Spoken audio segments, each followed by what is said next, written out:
Good morning to all of you. आज की कक्षा में आप सभी का स्वागत है और मैं उम्मीद करता हूं सभी बच्चों से कि कोरोना काल के अंदर वो अपने घरों में बिल्कुल ठीक होंगे, उनका परिवार बिल्कुल जो है स्वस्थ होगा और मैं उनके परिवार और उनके स्वास्थ्य के लिए शुभकामनाएं भी देता हूं। आज हम हमारे सामाजिक विज्ञान के लोकतांत्रिक राजनीति पाठ्यपुस्तक का लेसन नंबर 1 समकालीन विश्व में लोकतंत्र का अध्ययन करेंगे।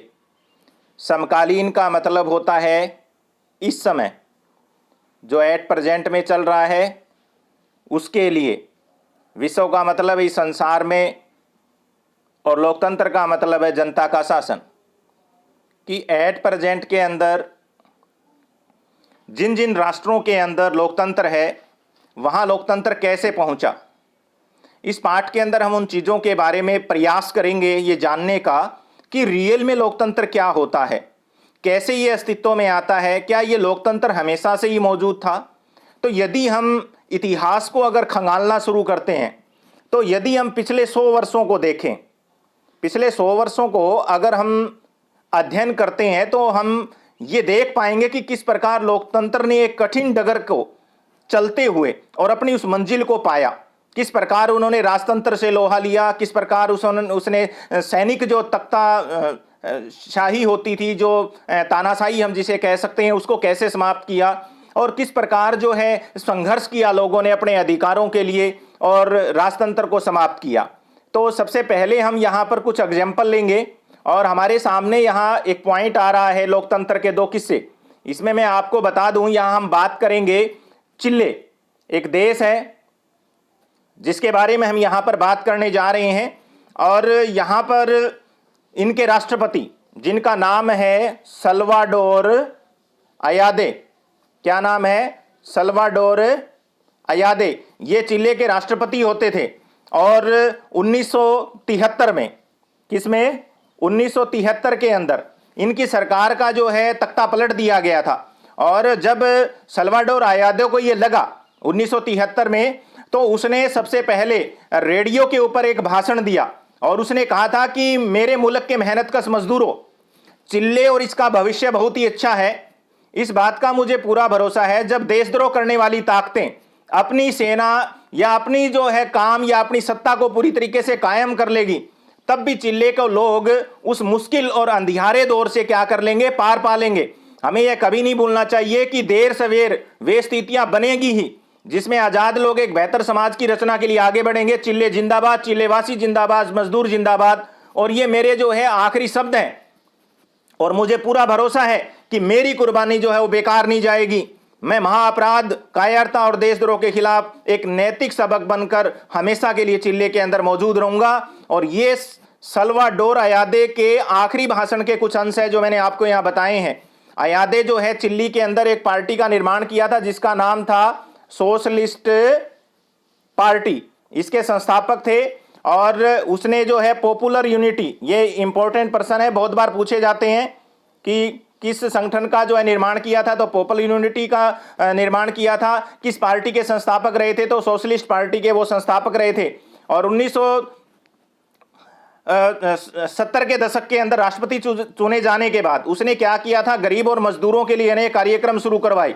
उसने शिक्षा प्रणाली में सुधार किया, बच्चों को मुफ्त में दूध बांटा और जो भूमिहीन किसान थे उनको जमीनें दी। उनका राजनीतिक गठबंधन जो है वो विदेशी कंपनियों द्वारा देश से तो तांबा बाहर जा रहा था, चिल्ले के अंदर तांबा के सबसे ज्यादा भंडार हैं, तो उसके खिलाफ भी थे वो। तो उनकी नीतियों को जो है मुल्क के अंदर जो है चर्च के जो लोग थे उन्होंने, या जो जमींदार वर्ग था जिनसे जमीनें छीनी जा रही थी, उन्होंने उसका क्या किया? विरोध किया। या फिर अमीर लोग, इन लोगों ने इनका क्या किया था? विरोध किया था। और अनेक राजनीतिक पार्टियां भी उसकी नीतियों के खिलाफ थी। तो उसके बाद आइए हम देखते हैं किस प्रकार उनके शासन को समाप्त किया गया। तो बहुत बार आ जाता है 1973 के अंदर सेना का तख्ता पलट, और 11 सितंबर 1973 के अंदर अयादे को यह पता चला कि नौसेना का एक प्रमुख जो दल है वो बंदरगाह के ऊपर कब्जा कर चुका है। और जब उसकी सरकार का रक्षा मंत्री अपनी कार्यालय के अंदर पहुंचता है तो वहां उसे गिरफ्तार कर लिया जाता है। तो सेना के अधिकारियों ने रेडियो के माध्यम से घोषणा कर दी थी कि राष्ट्रपति को अपना पद छोड़ देना चाहिए। और अयादे ने इस्तीफा देने से और देश से बाहर जाने से मना कर दिया। और फौज कुछ करती इससे पहले उसने रेडियो के ऊपर अपना क्या दिया, भाषण दिया। उसके अंश मैंने अभी आपको जैसे ही शुरुआत हुई हमारे पाठ की मैंने आपको बताए हैं। तो फिर फौज ने क्या किया, राष्ट्रपति के निवास को घेर लिया और उसके ऊपर बमबारी कर दी। और उस बमबारी के अंदर राष्ट्रपति अयादे की क्या हो गई, मौत हो गई। और अपनी कुर्बानी से पहले के आखिरी भाषण के कुछ अंश मैंने आपको यहां बताए हैं। तो चिल्ले के अंदर 1973 में जो हुआ, चिल्ले के अंदर 1973 में जो हुआ उसको क्या बोला जाता है, सैन्य तख्तापलट। कई बार ये प्रश्न आ जाता है कि सैन्य तख्तापलट से आप क्या समझते हैं। जब कोई भी सेना किसी भी प्रशासन को या किसी भी सत्ता को जो है बेदखल करके उस देश की राजनीतिक सत्ता को जब अपने हाथ में ले लेती है सेना, तो उसको क्या बोला जाता है, सेना का तख्तापलट। और इसका जो नेतृत्व है वो कौन कर रहे थे, अगास्तो पिनोसे। ये वो व्यक्ति है जिस व्यक्ति ने तख्तापलट किया, जिस व्यक्ति ने क्या किया था, तख्तापलट किया था। ये वहां की सेना के प्रमुख होते थे। और जो अमेरिकी जो सरकार थी, इसकी सहायता किसने की थी, अमेरिकी सरकार ने की थी। और अमेरिकी सरकार जो है किसके नेतृत्व से जो है प्रभावित नहीं थी, तो अयादे के नेतृत्व से।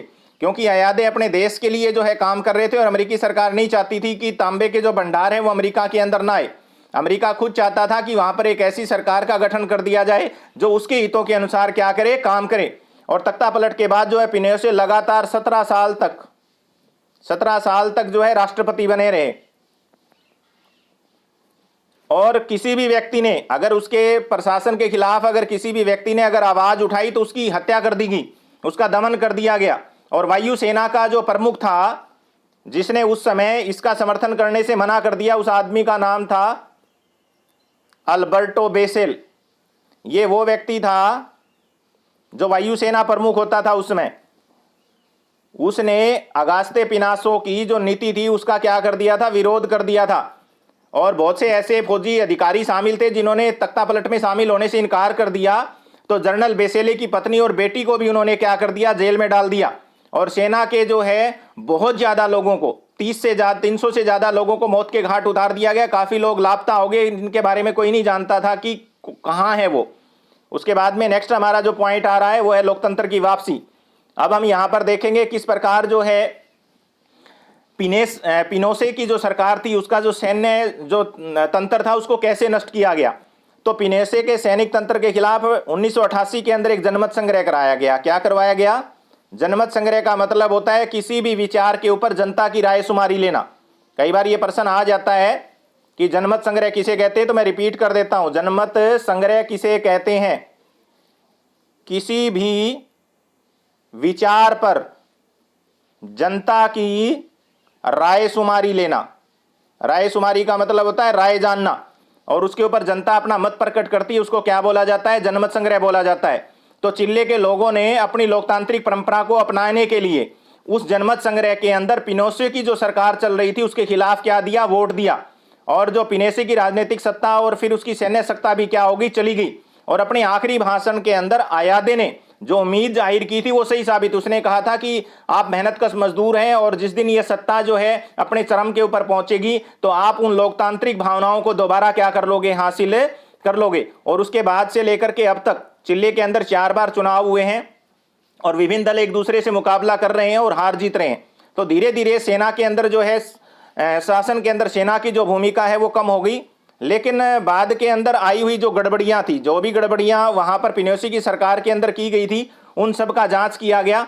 और ऊपर हमने पिनोसे की सरकार के अंदर जनरल बेसेले की बात की थी। किसकी बात की थी, जनरल बेसेले, जिसकी हत्या कर दी गई थी, उसकी पत्नी और उसकी बेटी को जेल में डाल दिया गया था।